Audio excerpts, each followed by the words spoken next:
ধরে নেওয়া হয় বাংলাদেশে প্রতি বছর ১.৫ লক্ষাধিক মানুষ নতুন করে ক্যান্সারে আক্রান্ত হন এবং এর অন্তত ১৫% মানুষ ব্লাড ক্যান্সারে আক্রান্ত হচ্ছেন। আক্রান্ত হবার পরে একটি উল্লেখযোগ্য অংশ যেমন সুস্থ হয়ে স্বাভাবিক জীবনে ফিরছেন, আবার অনেকে নানা ধরনের জটিলতার মধ্যে পড়ছেন, চিকিৎসার নাগালের মধ্যে অনেকে আসতে পারছেন না। এই নানান বাস্তবতা নিয়ে আমরা কথা বলবো আরোগ্য নিকেতনে। আমরা বিষয় দিয়েছি ব্লাড ক্যান্সারের চিকিৎসা, চ্যালেঞ্জ ও বাস্তবতা। এই বিষয়ে কথা বলতে আমাদের স্টুডিওতে উপস্থিত হয়েছেন স্বনামধন্য দুজন ব্লাড ক্যান্সার বিশেষজ্ঞ, দুজন হেমাটোলজিস্ট। আমাদের সঙ্গে আছেন অধ্যাপক ডাক্তার আমিন লুৎফুল কবির, অধ্যাপক হেমাটোলজি বিভাগ, বাংলাদেশ মেডিকেল বিশ্ববিদ্যালয়, একই সঙ্গে sir president haematology society of Bangladesh. সঙ্গে আরও যুক্ত হচ্ছেন ডাক্তার এ জুবায়ের খান, সহযোগী অধ্যাপক ও বিভাগীয় প্রধান, হেমাটোলজি বিভাগ, national institute of laboratory medicine. আপনাদের দুজনকে স্বাগত জানাচ্ছি আমাদের অনুষ্ঠানে। ধন্যবাদ। দর্শক, অনুষ্ঠান শুরু করবার আগে আপনাদের জানিয়ে দিতে চাই আমাদের এই অনুষ্ঠানটি সহযোগিতা করছে হেলথ কেয়ার ফার্মাসিউটিক্যালস লিমিটেড। আমি শুরুতেই অধ্যাপক ডাক্তার আমিন লুৎফুল কবির, আপনি নিশ্চয়ই প্রেসিডেন্ট হিসেবে বা একজন হেমাটোলজিস্ট হিসেবে দীর্ঘদিন ধরে ব্লাড ক্যান্সারের চিকিৎসা দিয়ে আসছেন। বাংলাদেশের ব্লাড ক্যান্সার সম্পর্কে মানে আপনার ধারণাটা কীরকম বা প্রেক্ষাপটটা কীরকম, আপনি যে কোনোভাবে বলতে পারেন আমাদের। 2006 সাল থেকে আমি সরাসরি ব্লাড ক্যান্সার চিকিৎসার সাথে যুক্ত। এর আগে আমি ছাত্র হিসেবে ব্লাড ক্যান্সারের চিকিৎসা দেখেছি এবং আমার কাছে মনে হয়েছে গত 15-20 বছরে ব্লাড ক্যান্সারের চিকিৎসার অনেক পরিবর্তন হয়েছে। আমাদের অনেক জায়গায়, বিশেষ করে সরকারি এবং বেসরকারি লেভেলে উল্লেখযোগ্যভাবে ব্লাড ক্যান্সারের চিকিৎসা সম্প্রসারিত হয়েছে এবং ডায়াগনোসিস যেরকম আগে, এখন অনেক আমরা সম্পূর্ণভাবে আমাদের পেশেন্টগুলোকে সঠিক ডায়াগনোসিস করে চিকিৎসা দেওয়ার ব্যবস্থা আছে সরকারি এবং পাশাপাশি বেসরকারি লেভেলে। ধন্যবাদ। আমি স্যারের পরীক্ষা নিরীক্ষার প্রসঙ্গ ধরে ডাক্তার জুবায়ের খান আপনার কাছে জানতে চাই যে আমরা ক্যান্সারের চিকিৎসার ক্ষেত্রে সবথেকে বেশি শুনি যে আমরা সব পরীক্ষা একটা সেন্টারে করতে পারি না, বা কোনো কোনো ক্ষেত্রে বাংলাদেশে সবগুলো করতে পারি না। শুধু পরীক্ষার ভলিউমটা কত বড় ব্লাড ক্যান্সারের ক্ষেত্রে এবং সবগুলোই কি বাংলাদেশ করতে পারছে কিনা? ধন্যবাদ। খুব ভালো একটি প্রশ্ন করলেন। নিঃসন্দেহে এই ব্যাপারটি আসলে সময়ের দাবি, কারণ সারা পৃথিবীতেই ক্যান্সারের চিকিৎসা, ক্যান্সারের ডায়াগনোসিস বা পরীক্ষা নিরীক্ষা এত দ্রুত এগিয়ে যাচ্ছে, অ্যাডভান্সমেন্ট এত দ্রুত হচ্ছে, সেই আলোকে আমাদের দেশে কিন্তু সব পরীক্ষা আমরা করতে পারি না।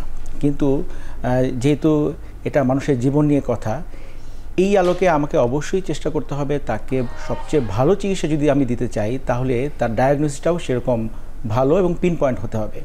তারই আলোকে যে পরীক্ষা নিরীক্ষাগুলি করা দরকার, সব পরীক্ষা নিরীক্ষা আমরা আসলে সবগুলো আমাদের দেশে এখনও আমরা করে উঠতে পারছি না। কিন্তু স্যারের সাথেই আমি বলতে চাই যে আজ থেকে 10 বছর আগে পরীক্ষা নিরীক্ষা যে পর্যায়ে ছিল তার চেয়ে অনেক উন্নত হয়েছে এবং দিনকে দিন উন্নত হচ্ছে, কিন্তু এ ব্যাপারে আমাদেরকে আরও এগিয়ে আসতে হবে। এবং সবচেয়ে ইম্পর্টেন্ট যে ব্যাপার হচ্ছে যে এই ব্লাড ক্যান্সার বলে কথা না, সব ক্যান্সারের ক্ষেত্রেই যে আধুনিক পরীক্ষা নিরীক্ষাগুলি বেশিরভাগই হচ্ছে বায়োটেকনোলজিক্যাল, এবং এই পরীক্ষাগুলির ব্যাপারটা হচ্ছে যে এখানে শুধুমাত্র মেশিন ইম্পর্ট্যান্ট ইস্যু, কিন্তু তার চেয়ে বড় ইম্পর্ট্যান্ট ইস্যু হচ্ছে ম্যান বিহাইন্ড দ্য মেশিন।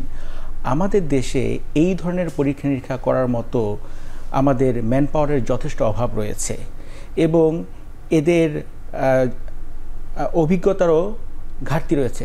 সুতরাং এইরকম একটা সেন্টার আমাদের খুবই অভাব, যেখানে এই ধরনের পরীক্ষা নিরীক্ষাগুলি সহজেই হবে এবং সঠিকভাবে হবে।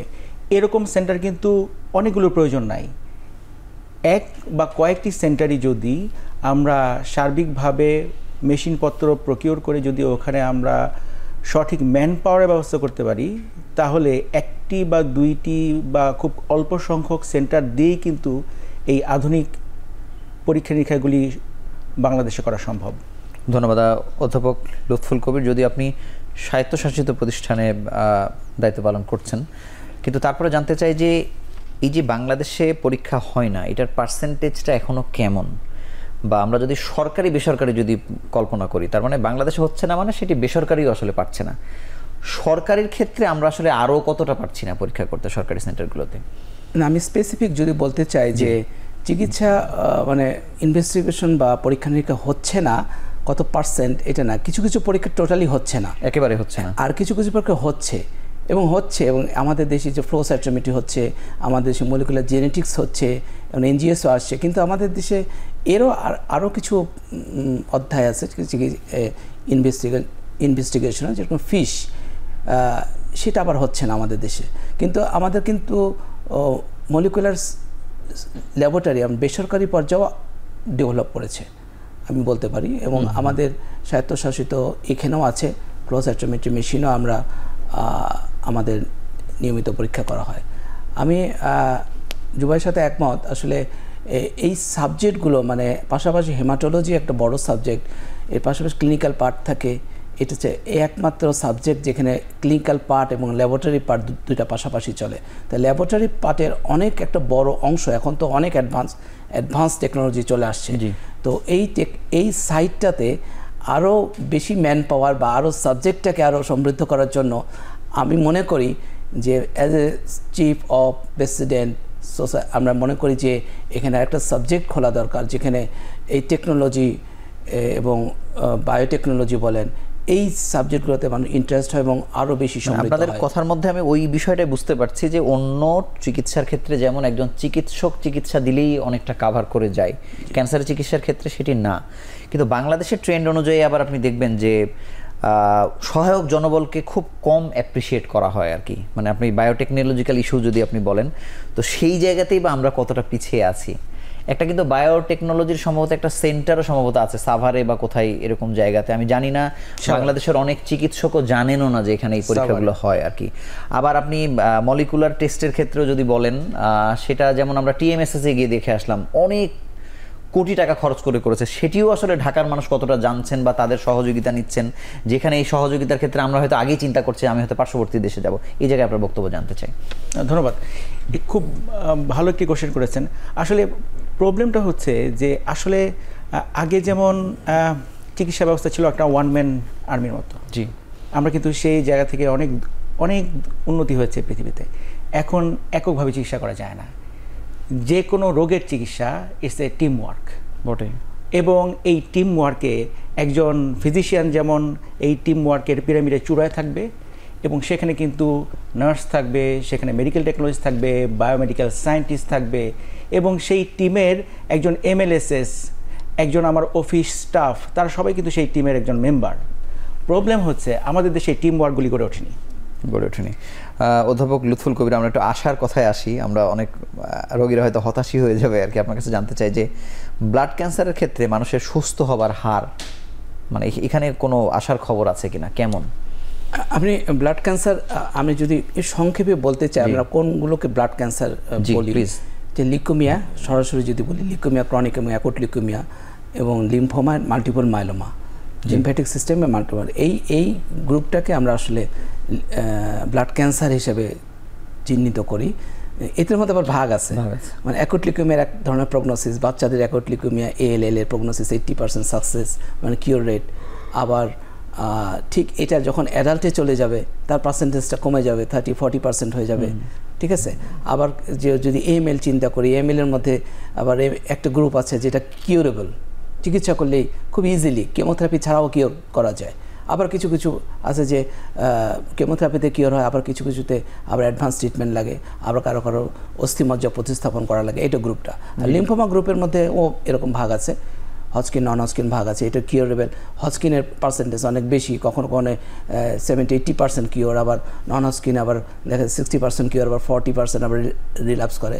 আবার কিছু কিছু আছে multiple myeloma incurable, life long চিকিৎসা দিতে হবে, একটা সার্টেন হয়তো সময় ভালো থাকে, আবার রিল্যাপস করে, আবার কেউ বছরের পর বছর ভালো, মানে মোটা তাকে বলার কিছু নাই আসলে, স্পেসিফিক আপনি ডিজিজ ধরে আমরা বলা যাবে, কিন্তু অ্যাজ ইউ হোল বলা যাবে না। বাট ওভারঅল সব মানে বলা যাবে যে সাম পেশেন্ট যদি আমরা সঠিক চিকিৎসা করতে পারি, এবং কিছু কিছু পেশেন্ট যে গুড প্রগনোস্টিক ক্রাইটেরিয়ার মধ্যে পড়ে, they will survive a certain time, আর কিছু পেশেন্ট একদম কিওর হয়ে যাবে, এরকম।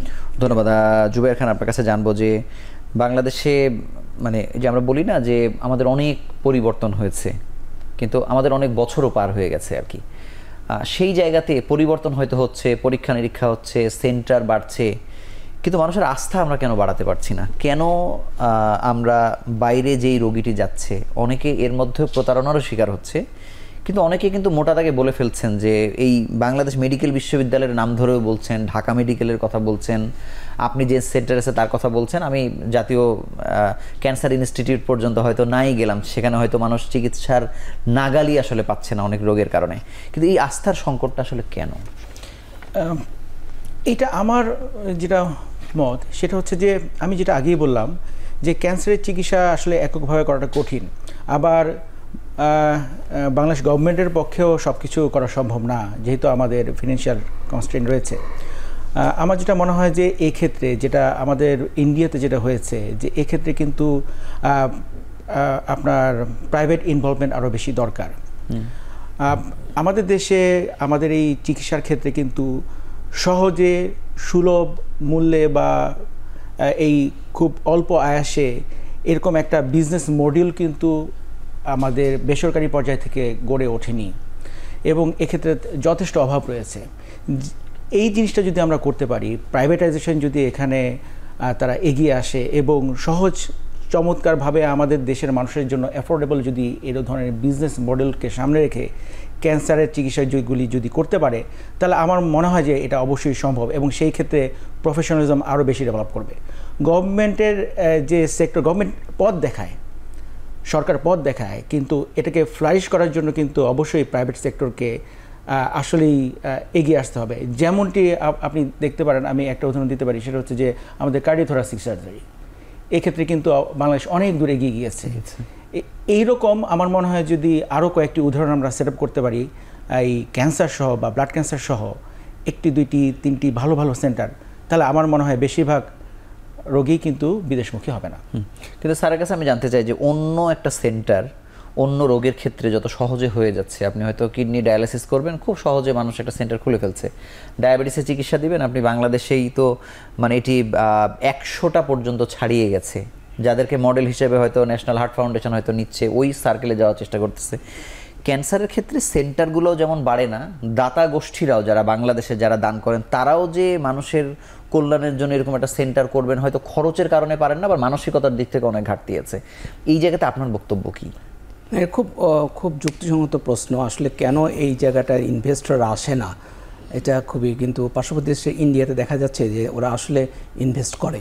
হেলথ সেক্টর এখন, হেলথ সেক্টর বিশেষ করে এই সমস্ত ক্যান্সার রিসার্চ ইনস্টিটিউশন অনেক ইন্ডিয়াতে গড়ে উঠেছে, এবং প্রাইভেট সেক্টরটাই আসলে গড়ে উঠেছে। আমাদের পেশেন্টরা যখন ইন্ডিয়া যায় বা যেতে চায়, ওরা কিন্তু প্রাইভেট সেক্টরে যায়, ওরা কিন্তু গভর্নমেন্ট সেক্টরে যায় না, গভর্নমেন্ট কয়েকটা গ্রুপ ছাড়া। তো সেই জন্য আমি খুব একমত ডক্টর জুবাইরের সাথে যে আসলে পাশাপাশি গভর্নমেন্টের সাথে প্রাইভেট সেক্টরটাকে গড়ে উঠতে হবে। এটা আসলে অ্যাওয়ারনেসের একটা ব্যাপার যে আসলে কেন এইখানে এখন কিন্তু অনেক ইনভেস্টর আসতেছে, তারা দেখতেছে যে এটা বিজনেস করার ক্ষেত্রে না আছে, health it should not be a business, but মানুষের কল্যাণেই ওরা মানে আসা উচিত আমার কাছে মনে হয়। আমি তো অনেক জানি, এবং আমার মনে হয় এটা আমাদের আরও বেশি প্রচার করা উচিত যে আপনারা এই সেক্টরগুলোকে যেখানে লাভবান হয়, পেশেন্ট তো লাভবান হবেই, আপনারাও লাভবান হবেন। যদিও এটা আমি খুব একমত যে এটা মাল্টিডিসিপ্লিনারি টিম, এটা একটা বড় স্ট্রাগল যে আমরা একটা পেশেন্টকে ট্রিটমেন্ট করতে অনেকগুলো ডোমেইন আমাদেরকে স্পেশালিটি লাগে আর কি, একা আসলে সম্ভব না। তো এই জায়গাগুলোতে গ্র্যাজুয়ালি মানে এখন আমি মনে করি যে সমস্ত প্রাইভেট সেক্টর আছে তারা এই সিস্টেমটাকে ফলো করতেছে। এবং আরেকটা বড় সমস্যা যে এটা তো অন্য চিকিৎসার মতো সহজ না, আমি একটা রুম করে নিলাম আর চিকিৎসা দেওয়া শুরু করলাম, এটা স্পেশাল একটা রুম লাগে, একটা ক্লিন রুম বলেন বা পারফিল্টার, মানে আরেকটু ডেডিকেটেড সেন্টার লাগবে সেটাকে। সেখানে সব পেশেন্ট কিন্তু সব ব্যবসা করা যাবে না। আর সবচেয়ে এখানে আমাদের যে হেলথ ইন্স্যুরেন্স নাই, আমাদের ফ্যামিলি ইন্স্যুরেন্সে তো এত বড় চিকিৎসার লোড একটা ফ্যামিলি নিতে পারে না।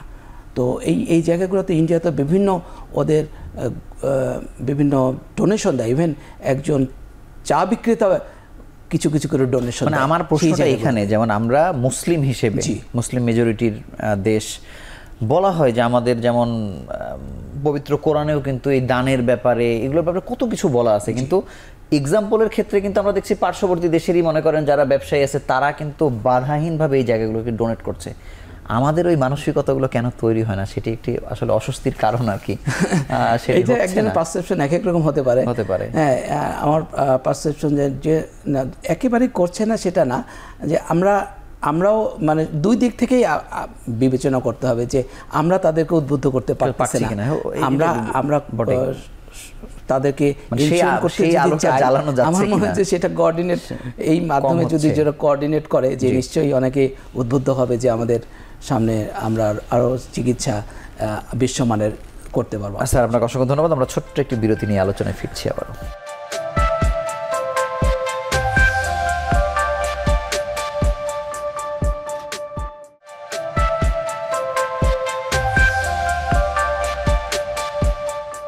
ডাক্তার জুবায়ের খান, আপনার কাছে জানবো যে বোন ম্যারো ট্রান্সপ্লান্টের প্রসঙ্গ এসে পড়েছে। আপনাকে আমরা দেখেছি আজকে থেকে বেশ কয়েক বছর আগে আপনি ঢাকা মেডিকেলের ট্রান্সপ্লান্ট ইউনিটে কাজ করেছেন। আমরা যদি ওভারঅল বলি, যেমন ঢাকার মধ্যে এভার কেয়ার বেসরকারিতে, এদিকে আসগর আলী হাসপাতাল, তারা সফলতার সাথে কাজ করেছেন। কেউ 100 ছুঁয়েছে, কেউ ছোঁয়ার চেষ্টা করছে। একইভাবে সরকারিতে যে গতিতে শুরু হয়েছিল, মানে সেই গতিগুলো কেন ব্রেক করে? এখানে কি রাজনৈতিক বাস্তবতা কাজ করে নাকি অন্য অনেকগুলো ফ্যাক্টর আছে?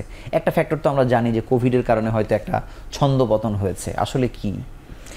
দেখুন, আমি ওই কথাটি কিন্তু কিছুক্ষণ আগে বলছিলাম যে গভর্নমেন্ট সেক্টরে কোনো কাজ শুরু করা যত না সহজ, তার চেয়ে বেশি কঠিন হচ্ছে সাস্টেনেবিলিটি। জি, প্রবলেম ছিল, হ্যাঁ, কোভিডের সময়ে ঢাকা মেডিকেলে একটা ছন্দপতন হয়েছে, কিন্তু এরপর এটাকে আবার রিগেইন করার জন্য যে ধরনের মাল্টিডিসিপ্লিনারি অ্যাপ্রোচ, ইনক্লুডিং আপনার সেই গুড গভর্নেন্স থেকে শুরু করে অ্যাডমিনিস্ট্রেটিভ এবং পাশাপাশি আমাদের ওখানকার যে ইঞ্জিনিয়ারিং ডিভিশন, সবগুলি আসলে ঠিক সঠিক সময়ে ক্লিক করতে পারি। এটা কিন্তু গভর্নমেন্টের সবসময়ই হয়। এবং যার ফলে আপনি যেহেতু একবার পেরেছেন, আপনি তো অনেকগুলো এক্সাম্পল দেখিয়েছেন, তারপরে সেই জায়গাতে ক্ষতিগ্রস্ত হলে এমন না যে আমি কেমন পর্যন্ত তার ওইটারে ঠিক করতে পারতেছি না, মানে সেটা তো অস্বস্তির কারণ।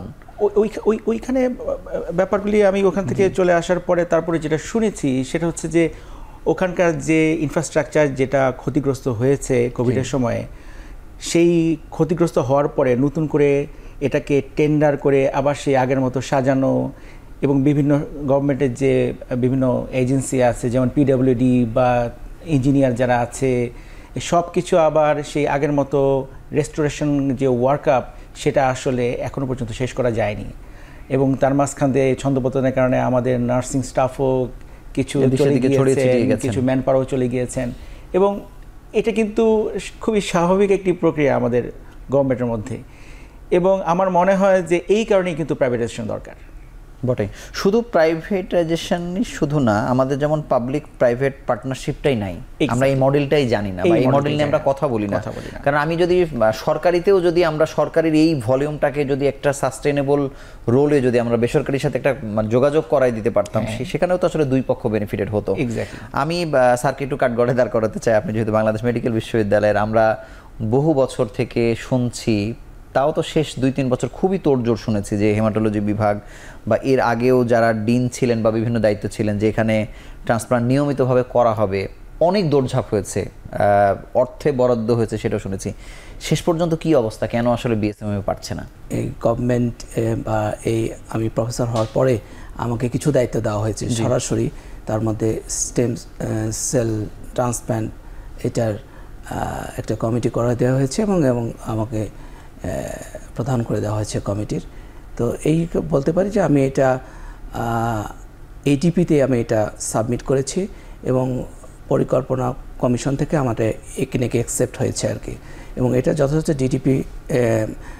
ডিপিপি জমা দেওয়ার প্রক্রিয়া চলছে এবং এটা আমরা শীঘ্রই এটা জমা দিয়ে দেবো। আশা করি যে 25-26 অর্থ বছরে আমার একটিকে অলরেডি আমরা প্রায় 80 কোটি টাকা বরাদ্দ পেয়েছি এবং আমাদের জন্য জায়গা বরাদ্দ আছে, এবং নতুন সুপার স্পেশালিস্ট জায়গার জন্য আমরা একটা ডেডিকেটেড জায়গা আমাদের ওই জায়গাটাতে আমাদের নির্ধারণ করা হয়েছে, হ্যাঁ, ইন্ডিয়ান করা হচ্ছে, এবং এটা সম্ভবত আমরা পেয়ে যাব। এবং এটা হচ্ছে টপ ফ্লোর সুপার স্পেশালিস্ট হসপিটালে, এবং এটা ইনশাল্লাহ যে আমরা পেডিয়াট্রিক্স, হেমাটোলজি এবং আমার আমরা 10 বেডের একটা খুব শীঘ্রই আমরা এটা প্রক্রিয়া চলছে আর কি। মানে বাংলাদেশ মেডিকেল বিশ্ববিদ্যালয়ের কাছে আসলে মানুষের প্রত্যাশা দু জায়গায়, একটি হচ্ছে লিভার ট্রান্সপ্লান্ট হয় না, মানে শুরু ওইভাবে নিয়মিতভাবে করতে পারে না, যেহেতু একজন হেপাটোলজিস্ট এখন উপাচার্য, প্রত্যাশা তৈরি হয়েছে, তিনি বলছেন এটি হয়তো হয়ে যাবে। একই ক্ষেত্রে আমরা যদি বলি যে বোন ম্যারো ট্রান্সপ্লান্টের ক্ষেত্রে একই প্রত্যাশা মানুষের আসলে আছে। আমি ডাক্তার জুবায়ের আপনার কাছে জানতে চাই, আমি সেই প্রত্যাশার প্রসঙ্গে আবারও জানতে চাই যে রোগীদের যে বিক্ষিপ্ত মন বা ক্যান্সার হলে একটা হচ্ছে ডিনাই করা, আর একটা হচ্ছে যে রিসিভ করার পরও আসলে এক নাগাড়ে চিকিৎসার সঙ্গে না থাকা, মানে এটিও আসলে কিওর হবার ক্ষেত্রে বা মানে এই জার্নিতে ফেল করার ক্ষেত্রে বড় কারণ কিনা, বা আপনাদের কাছে রোগীরা আপনারা যাদেরকে ডিল করছেন এই জার্নিটা কেমন হয়? এইটা আসলে মানে ভাষায় প্রকাশ করার মতো না, এবং এই ব্যাপারটা মানে সিম্পিথি দিয়ে না, আসলে এমপ্যাথি দিয়ে যদি আপনি চিন্তা করেন, এটা একটা অসহনীয় জার্নি। আমাদের দেশে যারা অবস্থা সম্পন্ন তারা আমাদের দেশে চিকিৎসা করে না, তারা দেশের বাইরে চলে যায়। আর আমাদের দেশে যারা গরিব মানুষ তারা যখন শোনে যে তাদের ক্যান্সার হয়েছে তখন তারা হাল ছেড়ে দিয়ে বাড়ি চলে যায়। আর যারা মধ্যবিত্ত তারা চেষ্টা করে, এবং চেষ্টা করতে করতে করতে করতে এক সময় ড্রপ আউট হয়, এবং অনেক ক্ষেত্রে তারা সর্বশান্ত হয়ে যায়। মানে সাকসেসফুলি জার্নির সঙ্গে থাকছে এই সংখ্যাটা কি একেবারে হাতে গোনা? দিনকে দিন বাড়ছে, কিন্তু এটার মেইন প্রবলেমটাই হচ্ছে আমাদের দেশে আসলে আমাদের এরকম ডেডিকেটেড কম্প্রিহেন্সিভ ভালো সেন্টারগুলি গড়ে ওঠেনি, যেখানে পেশেন্টরা আস্থার সাথে আসতে পারবে, যেখানে পেশেন্টরা আসার কথা শুনবে, তাদের যে এই পেশেন্ট সম্পর্কে তাদের যে প্রশ্ন এবং তাদের ক্যাপাবিলিটি অনুযায়ী তারা যখন কম খরচে চিকিৎসা পাবে। এবং সবচেয়ে বড় যে ব্যাপারটা হচ্ছে যে আমাদের দেশে আসলে আমরা কাউন্সেলিং কম করি, এবং ক্যান্সার চিকিৎসার ক্ষেত্রে কাউন্সেলিং খুব গুরুত্বপূর্ণ একটি জিনিস। পেশেন্টের যারা আত্মীয় স্বজন যারা আছে, যারা পেশেন্টের পেছনে অর্থ খরচ করছে, তাদেরকে অনেক কাউন্সেলিং করতে হয়, তাদেরকে বোঝাতে হয়। এবং সর্বোপরি যদি আমরা গাইডলাইন ফলো করে আমরা যদি সঠিক চিকিৎসা দেওয়ার চেষ্টা করি, এবং পাশাপাশি যদি আমরা বিভিন্ন দিকে ফান্ড পাই, তাহলে কিন্তু আমাদের দেশেই সব চিকিৎসা সম্ভব। এবং পাশাপাশি এটাও যেটা বললাম যে আমাদের সঠিক মানের যদি পরীক্ষা নিরীক্ষা আমরা এদেশেই করতে পারি, সেটার জন্য অনেক বেশি সেন্টারের প্রয়োজন নাই, একটি দুটি সেন্টারই যথেষ্ট, যেখানে আন্তর্জাতিক মানের পরীক্ষা নিরীক্ষা হবে মান বজায় রেখে। এবং মান বজায় রেখে যদি পরীক্ষা নিরীক্ষা হয় তাহলে সেই ক্ষেত্রে ভুল চিকিৎসা হওয়ারও কোনো সুযোগ নেই। এবং পাশাপাশি যদি আরও কয়েকটা যদি এরকম ভালো সেন্টার থাকে যেখানে একটা টিম ওয়ার্ক থাকবে, কারণ আপনি একটা প্রশ্ন করেছিলেন যে ডায়াবেটিসের ক্ষেত্রে অনেক সেন্টার, দেখুন ব্লাড ক্যান্সারটা কিন্তু অনেক জটিল একটা রোগ, এবং এই ব্লাড ক্যান্সার শুধুমাত্র আমরা হেমাটোলজিস্ট কিন্তু ইনভলভ না, এখানে সব ধরনের যে ডিসিপ্লিন তাদের কিন্তু ইনভলভমেন্ট হতে হয়। মানে কিন্তু আমি জানতে চাই যে এখানে যেমন বলছেন আপনি, মানে যেমন ল্যাবেইড ক্যান্সার একটা জোন আলাদা করেছে, আমরা এবার শুনলাম যে ইবনে সিনাও একটা 1000 কোটি টাকার ওপরে বা এরকম একটা বড় প্ল্যানে তারাও যাচ্ছেন আর কি, বা আগে যারা করেছে যারা আছেন হাসানিয়া বা অন্যান্য যে বিভিন্ন প্রতিষ্ঠান। কিন্তু আপনারা কি বলছেন যে শুধুমাত্র ব্লাড ক্যান্সারের জন্য আলাদা একটা পূর্ণাঙ্গ সেন্টার, নাকি ক্যান্সারের, মানে আপনি কোনটা? অবশ্যই অবশ্যই, আমি শুধু ব্লাড ক্যান্সার বলছি না, ক্যান্সারের পূর্ণাঙ্গ একটা সেন্টার লাগবে বা একাধিক সেন্টার লাগবে যেখানে অন্যান্য ডিসিপ্লিনও ইনভলভ থাকবে। আচ্ছা, শুধুমাত্র আমি ক্যান্সারের চিকিৎসা করতে চাই, যদি আমার একটা লিভারের সমস্যা হয় আমার হেপাটোলজিস্ট লাগবে, আমার সার্জন লাগবে, এমনকি আমার গাইনোকোলজিস্টও লাগবে। সুতরাং ক্যান্সার মানে কিন্তু এটা সারা শরীরের একটা রোগ, এবং সারা শরীরের বিভিন্ন অংশ, মানে সেটা তো আছে। আমরা তো এই যে জুলাই আন্দোলনের সময় দেখলাম যে একটা সাধারণ টেস্ট করার জন্য নিটোর থেকে কয়েক দফা রোগীকে জাতীয় হৃদরোগ ইনস্টিটিউটে পাঠানো হচ্ছে একটা পরীক্ষা করার জন্য। সেটাই। আবার আপনি যদি বলেন যে ঢাকা মেডিকেলের জরুরি বিভাগে আপনি কি সার্বক্ষণিক একজন ভাস্কুলার সার্জনকে রাখতে পারছেন, যেটি একেবারে ম্যান্ডেটরি। ওই জায়গাগুলোতে আমরা বলছি বিশেষায়িত, কিন্তু বিশেষায়িত হওয়ার চেয়ে আমার পূর্ণাঙ্গ হওয়া জরুরি। মানে সেই জায়গাতে আমরা মনে হয় আমাদের এই পুরো ন্যাশনাল কনসেপ্টের মধ্যে এখানে কোনো ঘাটতি আছে। আমি সেটাই বলতে চাচ্ছি, আমাদের কিন্তু লোক বলের হয়তো অভাব নেই, আবার প্লেসমেন্টের ক্ষেত্রে এক ধরনের প্লেসমেন্টের ক্ষেত্রে সমস্যা আছে। আমাদের মেইন সমস্যা হচ্ছে আমাদের হেলথ ম্যানেজমেন্ট। জি, এবং আমাদের কিন্তু অনেক ক্ষেত্রে অর্থের সমস্যা নেই, আমাদের প্রবলেমটা হচ্ছে আমাদের প্ল্যানিং, হেলথ ম্যানেজমেন্ট। এবং এই যে আবার দেখেন, এই যে আরেকটা কথা চলে আসে, যেমন আমাদের কিন্তু ডাক্তার বেশি, নার্স কম, মেডিকেল টেকনোলজি আরও কম, নাই নিয়োগিত বন্ধ, অক্সিলিয়ারি ফোর্স আরও কম। কিন্তু এই ব্যাপারগুলি আসলে সম্পূর্ণ যে আপনার ইকোসিস্টেমটাই কিন্তু এখানে আমাদের। আপনি ক্যান্সারের ক্ষেত্রে আমি একটু অধ্যাপক লুৎফুল কবির স্যারের কাছে জানতে চাই যে ক্যান্সার একটা জাতীয় ক্যান্সার ইনস্টিটিউট, মানে ক্যান্সার হলেই একটা মানুষ যেরকম একটা বিক্ষিপ্ত, অস্থির, অসহায় অবস্থায় আসে, একটা মানুষ 16 দিন পর্যন্ত মানে চিকিৎসার নাগালের মধ্যে যেতে পারেনি আমাদের কাছে মানুষ বর্ণনা। হয়তো আমি বললাম যে উনি 8 দিন বাড়িয়ে বলেছেন, কিন্তু এই রোগীগুলো আসার পরে একটা ডেস্ক থেকে যে একটা মানুষ তাকে গাইড করবে, সেটা আপনি জাতীয় ক্যান্সার ইনস্টিটিউট বলেন, ইভেন আপনি বেসরকারিতেও যদি বলেন, মানে কাউন্সিলিংয়ের ওই জিনিসটাই আমাদের মানে অভ্যাসের মধ্যেই নাই। এটাও কি আসলে এই মানুষগুলোকে বিভ্রান্ত করে ফেলে কিনা বা দরকার কিনা আসলে এই জায়গায়? অবশ্যই, যে এখন তো মেডিকেল সায়েন্স ট্রিটমেন্টের যে কমিউনিকেশন স্কিলটাকে বেশি আমরা জোর দিচ্ছি, যে কমিউনিকেশন স্কিল যেটা জুবায়ের বলতেছে বারে বারে, যে আমাদের এই জায়গাটাতে একটা বিশাল গ্যাপ পড়ে যাচ্ছে। পেশেন্টকে কাউন্সেলিং করা, সময় মতো বোঝানো, অনেক সময় যে সবসময় পেশেন্ট, কিছু কিছু পেশেন্ট এমার্জেন্সি ভর্তি দিতে হয়, আবার কিছু কিছু পেশেন্ট ভর্তি লাগে না। এটা ওপিডি বেসিসে আমরা সব পেশেন্টকে আমরা ভর্তি দিতে পারি না।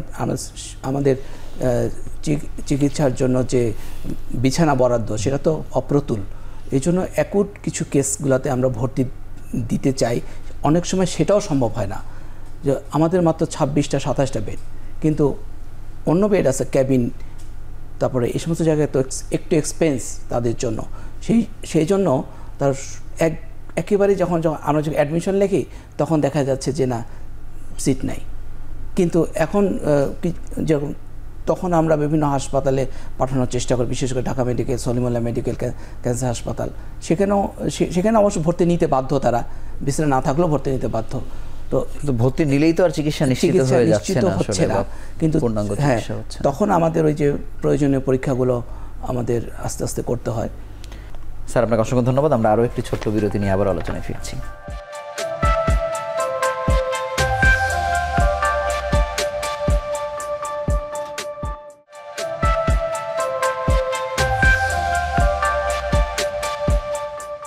ডাক্তার জুবায়ের খান, আপনার কাছে জানবো যে আসলে এই সংকটের সমাধান আসলে কোথায়? এই যে ম্যানেজমেন্টের দুর্বলতা, আমি আমার ব্যক্তিগত জীবনে 12 বছর সাংবাদিকতা, 13 বছর করছি আর কি, এর মধ্যে মনে হয় অর্ধেকের বেশি সময় এই স্বাস্থ্য নিয়েই কাজ করছি।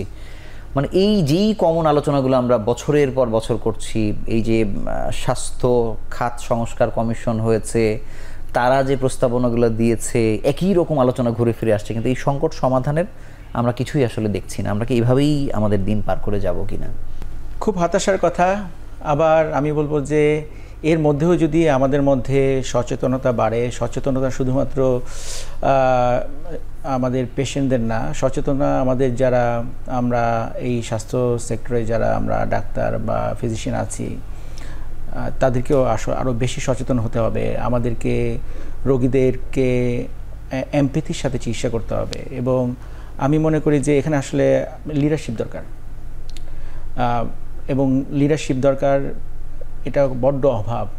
আমরা যদি এই ব্যাপারটা আরও যদি মানে লিডারশিপের কথা আপনি বলছেন তো, কিন্তু আমরা তো দেখি বাংলাদেশে এক একটা ডিসিপ্লিনে মানে 3-4 রকম বিভক্তি আছে। আমি ধরে ধরে আপনাকে বলে দিতে পারবো আর কি। মানে সেই লিডার কেউ থাকলেও কি আমরা তাকে রিসিভ করছি কিনা, বা সেই সহযোগিতা আমরা সবাই মিলে করি কিনা, মানে আমাদের রাজনৈতিক বাস্তবতার এই ছাপটা এখান পর্যন্ত আসলে আমাদেরকে ভেঙে চুরে ফেলে কিনা। আমি কেন বলতে চাচ্ছি, দেখুন কোভিডের সময় কিন্তু আমাদের আসলে একটু সচেতন মানুষ হয়েছে। জি, কোভিডের সময় দেখুন, যেমন হেলথের ব্যাপারটা হচ্ছে এমন একটা ব্যাপার, এটার সাথে আমাদের প্রত্যেকটি মানুষ কিন্তু জড়িত, আমাদের সবারই কিন্তু হেলথ, এটা আমাদের খাদ্যের পরেই আমাদের হেলথ আমাদের জন্য খুবই গুরুত্বপূর্ণ। সুতরাং এই জিনিসটা আমাদেরকে, এই বুঝটা আমাদের মধ্যে থাকতে হবে যে আমি যদি সুস্থ না থাকি তাহলে আমার জন্য সবই বৃথা। সুতরাং এই জিনিসটা যদি আমরা সবাই চিন্তা করি এবং এই মনোভাব থেকে যদি আমরা এগিয়ে আসি, আমরা যদি সবাই প্রোঅ্যাক্টিভ হই যে না, আমরা এই সেক্টরটাকে আমরা আরও ভালো করতে চাই এবং এটা আরও ডেভেলপ করতে চাই, এবং এটা আমি মনে প্রাণে বিশ্বাস করি যে আমাদের যে সম্পদ আছে এর মধ্যে থেকেই এটা সম্ভব। শুধুমাত্র আমাদেরকে আরও সচেতন হতে হবে, আমাদেরকে আরও প্রোঅ্যাক্টিভ হতে হবে, আমাদেরকে আরও কম্বাইনলি কাজ করতে হবে, প্ল্যানিং করে কাজ করতে হবে এবং টিমওয়ার্কে কাজ করতে হবে।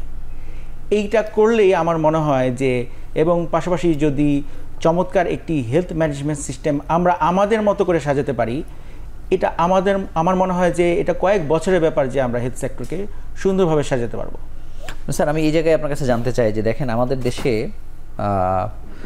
মানে রাজনৈতিক চিন্তা, রাজনীতিবিদ যারা, মানে তারা যতক্ষণ পর্যন্ত একটি বিষয়কে সেইভাবে না নিয়েছেন এই সমস্যার সমাধান কোনো ক্ষেত্রেই হয় না।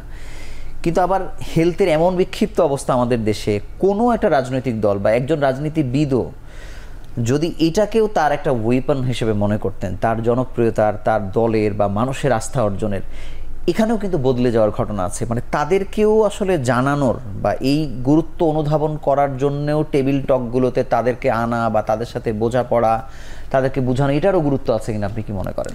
অবশ্যই, মানে আমাদের পুরো সিস্টেমটাই তো ব্যুরোক্রেসি। আমরা যতই এখানে কথা বলি, যতই আমরা অ্যাওয়ারনেস প্রোগ্রাম করি, কিন্তু এটা ইমপ্লিমেন্ট হবে আলটিমেটলি মন্ত্রণালয়, সচিবালয়, তাদের একটা কলমে, তাদের একটা ডিসিশনে, একটা আইন প্রণয়নের মাধ্যমে এই জিনিসটা ইমপ্লিকেশন হবে। আমরা চাই যে স্বাস্থ্য ব্যবস্থার আমূল পরিবর্তন হোক। আমাদের চাই যে আমাদের দরিদ্র জনগোষ্ঠী যারা আমাদের কাছে আসতেও পারতেছে না, যারা আমার কাছে মনে হয় কি যারা আসতে পারতেছে তারা মনে হয় যে সিঙ্গাপুরে আসছে গ্রাম থেকে শহরে, যারা আসতে আর যারা আসতে পারতেছে না তারা জেলা শহর পর্যন্ত সেই থেমে যাচ্ছে। আমি এমনও সচিবকে দেখেছি কিডনি বিকল হয়েছে, সরকারি হাসপাতালের বিছানায় গিয়ে উনি ডায়ালাইসিস নিচ্ছেন। তার মানে একটা হচ্ছে আস্থা আছে তার, দ্বিতীয়ত হচ্ছে যে তারও সম্ভব না যে উনি বেহিসাবি সারা জীবন স্কোয়ারে বসে বসে ডায়ালিসিস নেবেন, তার দ্বারাও সম্ভব না। তার মানে হচ্ছে যে ওই জায়গাতে কিন্তু আমাকে আসতেই হবে। তাহলে যারা এই কাজটা করছে, যাদের হাত দিয়ে কাজ হবে, সেই জায়গাতে এই যে সোসাইটির প্রেসিডেন্ট আপনি বা আরও যে আপনাদের ক্যান্সার রিলেটেড সোসাইটি আছে, তাদেরও আমার মনে হয় যে এই জায়গাতে জনসংযোগের প্রয়োজন আছে অবশ্যই। এবং আমার কাছে মনে হচ্ছে যে এইটা সেন্ট্রালাইজ হয়ে যাচ্ছে, সমস্ত কিছু ঢাকা কেন্দ্রিক হয়ে যাচ্ছে। কিন্তু আমরা যদি এই অনেক চিকিৎসা আছে যেগুলো ক্রনিক চিকিৎসা, সেগুলো আমরা জেলা শহরগুলোকে দিতে পারি। জেলা তো স্যার পরে বিভাগে 8টা হাসপাতাল করার কথা ছিল, সেটাই তো আলোর মুখ তো কেউ দেখাতে পারেনি এখনো। আমরা হয়তো বলেছি সেই জায়গাতে তো আমরা যেতে পারি নাই। আপনি দেখেন শুধু একটা থ্যালাসেমিয়ার পেশেন্ট বা যাদের ক্রনিক ট্রান্সমিশন লাগে, তাকে কেন ঢাকায় আসতে হবে? সে তো একটা বিভাগের শহরে বা একটা বিভাগের জেলা শহর বলছি কারণ প্রতিটা জেলা এখন কিন্তু মেডিকেল কলেজ আছে, বটেই মেডিকেল কলেজ, সেখানে তারা চিকিৎসাগুলো নিতে পারে। যে ক্রনিক CML এর পেশেন্ট বা আদার্স কিছু ক্রনিক ডিজিজ আছে যেগুলো আমাদের এখানে আসার দরকার নাই ঢাকা শহরে, সেগুলো আমাদের যারা পার্শ্ববর্তী যে অনকোলজিস্ট বা হেমাটোলজিস্ট আছে তারা সেই সমস্ত জায়গায় তারা চিকিৎসা নিতে পারে। ডাক্তার জুবায়ের, আপনার কাছে জানবো যে আমরা কিছু সাধারণ প্রশ্ন রোগীদের জন্য আসলে জানতে চাই যে ব্লাড ক্যান্সার আসলে কাদের বেশি হচ্ছে, জেনেটিক্যাল এখানে ওরিয়েন্টেশনটা আসলে কীরকম বা কিভাবে একটা মানুষ বুঝবে, এই তথ্যগুলো একটু জানাতে চাই রোগীদের। আবারও দেখুন, বেশিরভাগ মানে এখন তো সব রোগেরই কোনো না কোনো জেনেটিক্যাল কজ খুঁজে পাওয়া যায় বা সেরকম চিন্তাভাবনা করা হচ্ছে। ব্লাড ক্যান্সারও এর বাইরে কিছু না। ব্লাড ক্যান্সার জেনেটিক্যাল এররের কারণেই হয়, কিন্তু সব ধরনের ব্লাড ক্যান্সারের জেনেটিক্যাল কারণ কিন্তু আমরা খুঁজে পাই না। তবে আমরা বেশিরভাগ ক্ষেত্রেই জেনেটিক্যাল যে মলিকুলার যে পরীক্ষাগুলি আমরা করার চেষ্টা করি। এবং যদি আপনি বলেন যে ব্লাড ক্যান্সার কাদের বেশি হয়, এই ব্যাপারগুলিও আসলে আমরা সেরকম খুঁজে পাই না। এই ব্যাপারে সায়েন্সও এতটা সঠিক করে আসলে বলতে পারে না। তবে তারপরেও কিছু কিছু ভাইরাস আছে, ভাইরাসের আক্রমণে যাদের হয় তাদের ক্ষেত্রে ব্লাড ক্যান্সার হওয়ার সম্ভাবনা অনেক বেশি থাকে। এখন আমাদের দেশ হচ্ছে এমন একটা দেশ যে দেশে ভাইরাল ইনফেকশন বলেন, কারণ আমাদের ছোট একটা দেশে অসংখ্য লোক আমরা একসাথে গাদাগাদি করে থাকি এবং এই দেশে কিন্তু ইনফেক্টিভ ডিজিজ কিন্তু অনেক বেশি, সেই সুবাদে কিন্তু ভাইরাল ইনফেকশন অনেক বেশি এবং তার কারণে হয়তো ক্যান্সারও বেশি, যদিও আমাদের ক্যান্সারের কোনো রেজিস্ট্রি নেই। আমরা শেষ প্রান্তে আমরা আরও একটি ছোট্ট বিরতি নিয়ে একেবারে শেষ বিরতি নিয়ে আলোচনায় ফিরছি।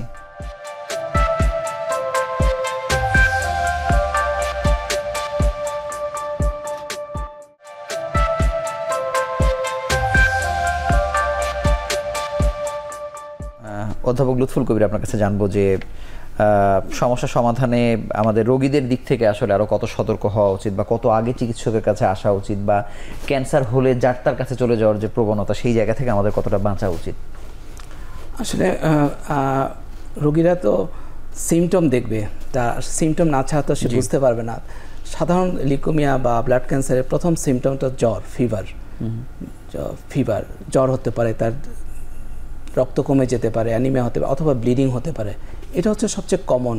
অথবা কোনো গ্রন্থি ফুলে যেতে পারে, বা কোনো গ্রন্থি বা কোনো গলা অথবা শরীরে কোনো জায়গায় একটা অঙ্গ যদি প্রসারিত হয়ে যায় সেটা হতে পারে, অথবা বয়স্ক পেশেন্টদের কোনো ব্যথা, শরীরে বারে বারে জ্বর আসা, যে এই সিমটমগুলো যদি থাকে সাধারণত তারা একজন ইন্টার্নিস্টের কাছে যায় বা লোকাল MBBS অথবা কারো কাছে চিকিৎসার জন্য যায়। তো সেক্ষেত্রে হয়তো তারা একটা ব্লাড টেস্ট করে, সেখানে হয়তো প্রাথমিকভাবে একটা ব্লাড টেস্টের রিপোর্ট দেখে তখন ধারণা করে, তখন সে বেসিক আসলে হেমাটোলজিস্টের কাছে আসে রেফার্ড হিসেবে, সরাসরি আমাদের কাছে খুব কম পেশেন্টই আসে। হ্যাঁ, তো যখন এরকম সিমটমে তখন এখন তো অনেক বেশি আওয়ার হয়েছে, অনেক বেশি হেমাটোলজিস্ট বাংলাদেশে বিভিন্ন সব জেলাতে না হলেও অনেক আছে, এইভাবে ওরা আসে আর কি। আমরা হয়তো 2 মিনিট পাবো। আমি ডাক্তার জুবায়ের আপনার কাছে জানতে চাই যে সব রোগের ক্ষেত্রেই একেবারে প্রথমে যাদের কাছে ধরা খায় বা পরীক্ষা নিরীক্ষা, মানে তাদেরকে আরও বেশি এফিশিয়েন্ট করবার ক্ষেত্রে আপনাদের কোনো সোসাইটি বা কেউ কাজ করে কিনা, যে যিনি আসলে একটা জ্বর থেকে আসলে বের করে ফেলবেন, একটা ব্লাড টেস্ট থেকেই তাকে আরও ওরিয়েন্টেশন দেওয়া ব্যাপারে আসলে সরকার কি করে বা সোসাইটি কিছু করে কিনা? এটা সোসাইটি স্যার আরও ভালো বলতে পারবেন। এটা সোসাইটি এই নতুন আমাদের এই নির্বাচনের পরে যে সোসাইটি আসছে স্যাররা খুব অ্যাক্টিভ চেষ্টা করছেন। প্রথম যে কাজটা আমরা করার চেষ্টা করছি যেটা হচ্ছে যে আমাদের যে মেডিকেল কারিকুলাম যেটা আছে সেখানে আমাদের হেমাটোলজিতে আমাদের অপ্রতুলতা ছিল কারিকুলামের ব্যাপারে, সেই ব্যাপারে আমরা বিভিন্ন দিকে যোগাযোগ করছি। আমরা আশা করছি খুব অল্প সময়ের মধ্যে আমরা হেমাটোলজি কারিকুলামকে আরও সমৃদ্ধশালী করতে পারবো। অ্যাওয়ারনেসের ব্যাপারে আমরা অলরেডি চেষ্টা করছি, এবং সবচেয়ে ইম্পর্টেন্ট যে ব্যাপার সেটা হচ্ছে যে আপনারা যারা আছেন তাদের মাধ্যমেই আসলে মানুষ আরও বেশি অ্যাওয়্যার হয়। আপনার মাধ্যমে আমরা একটা জিনিস আমরা আমাদের দর্শকদেরকে বলতে চাই, সেটা হচ্ছে যে ব্লাড ক্যান্সার হলে সাধারণত এটা ডিল করে হেমাটোলজিস্টরা। জি, সুতরাং এই ব্যাপারটা আমার মনে হয় যে আপনার মাধ্যমে আমি সবাইকে জানাতে চাই যে ব্লাড ক্যান্সার হলে আপনার পার্শ্ববর্তী কোনো হেমাটোলজিস্টের শরণাপন্ন হন, এবং হেমাটোলজিস্টরা আমরা যেমন রোগের চিকিৎসাও করি, পাশাপাশি কিন্তু আমরা ব্লাডের যে প্যাথোলজি এটাও কিন্তু কিছুটা আমরা দেখি। সুতরাং একজন হেমাটোলজিস্টের একটা ব্লাড ফিল্মই আপনাকে অসংখ্য বিভিন্ন দিকে ঘোরাফেরা বা বিভিন্ন জায়গায় আপনাকে উদ্ভ্রান্তের মতো আপনাকে ছোটাছুটির হাত থেকে হয়তো রক্ষা করবে। আপনাকে ধন্যবাদ। আপনাদের দুজনকে আমাদের সঙ্গে যুক্ত হওয়ার জন্য আন্তরিকভাবে অভিনন্দন জানাচ্ছি। আমাদের হতাশার খবর হলো 53 বছরের বাংলাদেশ, যে দেশে এখনও প্রতি বছর 1.5 লক্ষাধিক আক্রান্তের মধ্যে ক্যান্সারে বলা হয় যে 1,09,000 মানুষ চিকিৎসার বাইরে থেকে মৃত্যুবরণ করছেন। এর মধ্যে ব্লাড ক্যান্সারের রোগী যে কত মৃত্যুবরণ করছেন সেটির পরিসংখ্যান আমরা জানি না, যদিও আমাদের এই পরিসংখ্যান নিয়েও নানা ধরনের সন্দেহ রয়েছে। তবে শুধুমাত্র ব্যবস্থাপনার দুর্বলতার কারণে একটি দেশের এত রোগী বিনা চিকিৎসায় মৃত্যুবরণ করছেন বা চিকিৎসার আওতায় আসলেও তিনি ধুকে ধুকে মরছেন। তো এই জায়গা থেকে পরিত্রাণের জন্য রাষ্ট্রকে যেমন সহযোগী হতে হবে, ব্যক্তিরও সচেতন হতে হবে। আমরা সারাদিন সোশ্যাল মিডিয়াতে আছি, কিন্তু 2 মিনিটের জন্য ক্যান্সার নিয়ে আমরা কিছুই জানতেও চাই না, পড়তেও চাই না, বুঝতেও চাই না। তবে তারপরেও যদি আপনার লক্ষণ প্রকাশিত হয়, আপনি যদি কোনোভাবে বুঝেন যে ক্যান্সারের লক্ষণগুলো আপনার মধ্যে আছে, আপনি সরাসরি অন্তত চেষ্টা করুন একজন হেমাটোলজিস্টের কাছে আসার এবং তার কাছে পরামর্শ নিয়ে সুস্থ জীবনযাপন করবার। তো আমরা চাইবো যে একজন রোগীও যেন ক্যান্সারের কাছে আর বাংলাদেশে বা পৃথিবীর কোথাও হার না মানে, সেই প্রত্যাশায় ভালো থাকুন, সুস্থ থাকুন।